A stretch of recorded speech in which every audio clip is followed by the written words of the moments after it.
Hi, my name's Mark, and I made a video game about magnets. Ça, c'est Mark Brown. À la base, il est journaliste dans le milieu vidéoludique, mais en 2021, sur sa chaîne YouTube Game Maker's Toolkit, il se lance dans un nouveau projet, créer lui-même un jeu pour pouvoir documenter le process de développement pas à pas, et pouvoir partager son expérience avec tous ceux qui voudraient se lancer sur la même voie. Ou tout simplement, ceux qui se demandent comment, concrètement, est-ce qu'un jeu vidéo se conçoit. Je vous rassure, vous avez bien cliqué sur une vidéo qui parle de bouquins, mais si je vous parle de ça, c'est parce que c'est la série de devlog de Mark Brown qui m'a donné envie de faire cette vidéo et théoriquement celles qui vont suivre. Salut, je m'appelle William et j'ai commencé à écrire un bouquin. Et je me suis dit que plutôt que de garder l'expérience pour moi, j'allais essayer de documenter un petit peu tout ça et de vous montrer concrètement à quoi ça ressemble de concevoir, d'écrire et idéalement de publier un livre.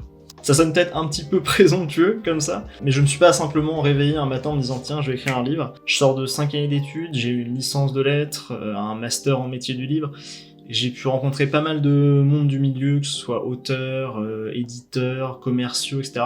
Donc j'ai un peu la chance de pas partir de zéro, on va dire. Alors, comment est-ce qu'on écrit un bouquin ? Plus largement, parce que vous avez plein de questions à se poser, comment est-ce qu'on raconte une histoire ? L'avantage d'être au 21e siècle, c'est qu'il y a pas mal de gens qui se sont posé la question avant nous. Par exemple, il y a John Truby, qui est un scénariste hollywoodien, qui a écrit ça. C'est l'anatomie du scénario. Vous pouvez voir que c'est un livre que j'ai beaucoup feuilleté, il est dans un état lamentable. Il y a des bouts de papier, des post-it partout, j'ai un marque-page, c'est une carte Pokémon. Voilà. En tout cas, c'est vraiment une bible pour tous ceux qui veulent raconter des histoires, que ce soit au cinéma, que ce soit en série, que ce soit au théâtre, ou en livre. Et Truby, il est surtout connu pour un truc, c'est son plan en étapes. 22 étapes. Alors on va simplifier un peu la chose parce que ça fait beaucoup. Et heureusement pour nous, notre copain John, il a déjà un peu streamline son processus pour réduire son nombre d'étapes à 7. Il est pas le seul d'ailleurs, parce qu'il y a pas mal de scénaristes et d'auteurs qui ont un peu repris et retravaillé le plan à leur sauce. Par exemple, Dan Harmon, que vous connaissez peut-être pour Community ou Rick et Morty, il a sa story wheel, sa roue à scénar, qui est assez connue. Le légendaire Joseph Campbell, qui a écrit son héros aux 1000 visages, qui est surtout connu pour sa théorie du monomythe, qui dit grosso modo que toutes les bonnes histoires suivent les mêmes étapes clés. Et ça, depuis la nuit des temps. Donc on va se baser sur le travail de tout ce joli petit monde, et on va essayer d'établir la structure de notre histoire, étape par étape. La première étape, peu importe à qui on demande, c'est d'introduire le ou les protagonistes dans leur environnement, leur zone de confort. Plus précisément, il s'agit de définir les forces et faiblesses de chacun de vos personnages, et leurs besoins, c'est-à-dire ce qui doit changer chez eux au fil de votre histoire. C'est aussi là que vous allez commencer à poser les bases de votre univers. L'histoire que je vais vous raconter moi, c'est celle d'une gosse qui voyage dans l'espace. Je l'ai appelée Odyssée. L'idée, c'est d'avoir plusieurs cours d'histoire au sein du bouquin, mettons 3-4. Et donc là, on va se focaliser sur la première, où Odyssée va débuter ce fameux voyage. Donc c'est parti. Les personnages dans leur zone de confort. Je vais introduire Odyssée et son camarade Minho en train de vivre une aventure dans l'espace, avec des créatures qui les attaquent, avant de révéler qu'ils sont en fait juste en train de jouer sur les pattes d'un vieux vaisseau.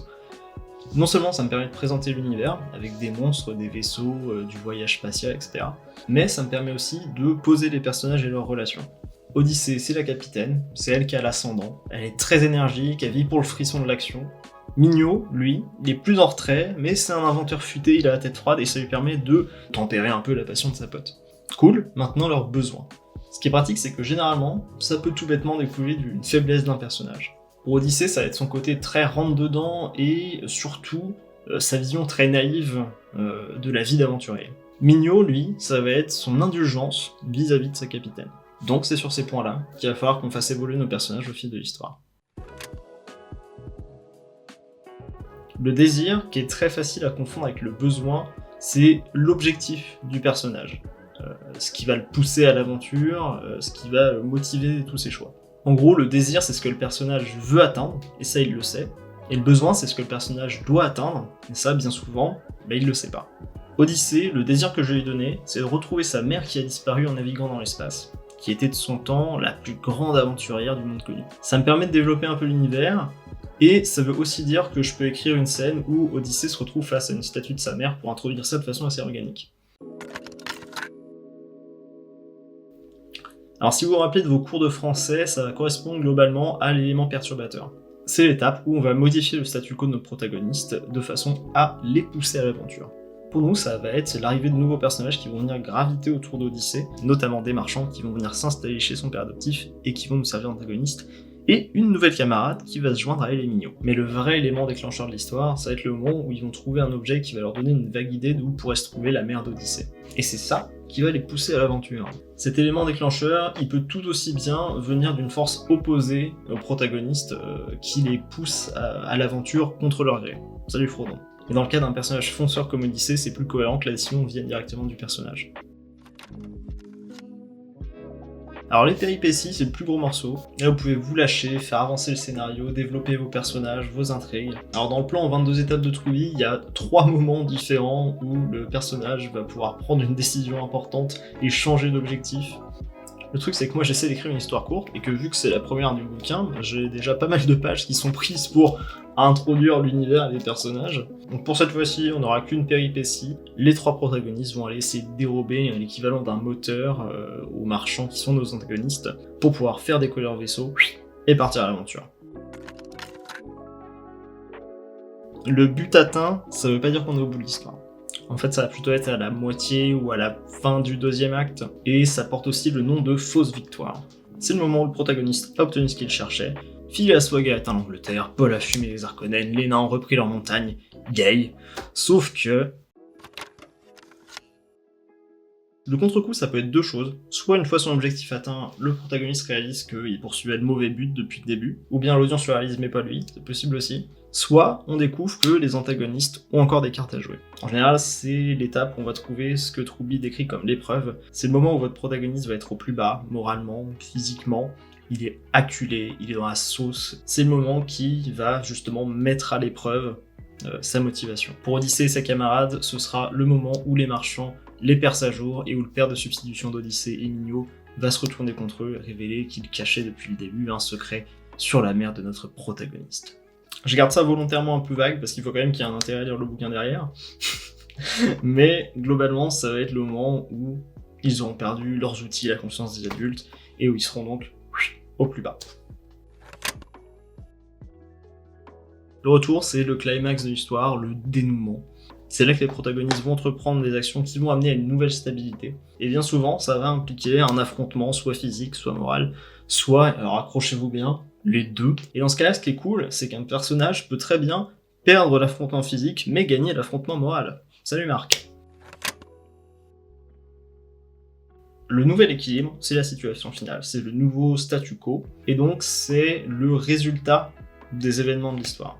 Nos personnages ont changé, leur situation et peut-être même leur environnement ont changé, et cette étape, c'est un peu un état des lieux de tout ça. C'est aussi une manière de faire retomber un peu la tension après le climax et de retomber sur une note un peu plus chill pour la fin. Et voilà, les étapes. Et si on les suit bien, en théorie, on se retrouve avec le squelette d'une histoire sympathique et cohérente.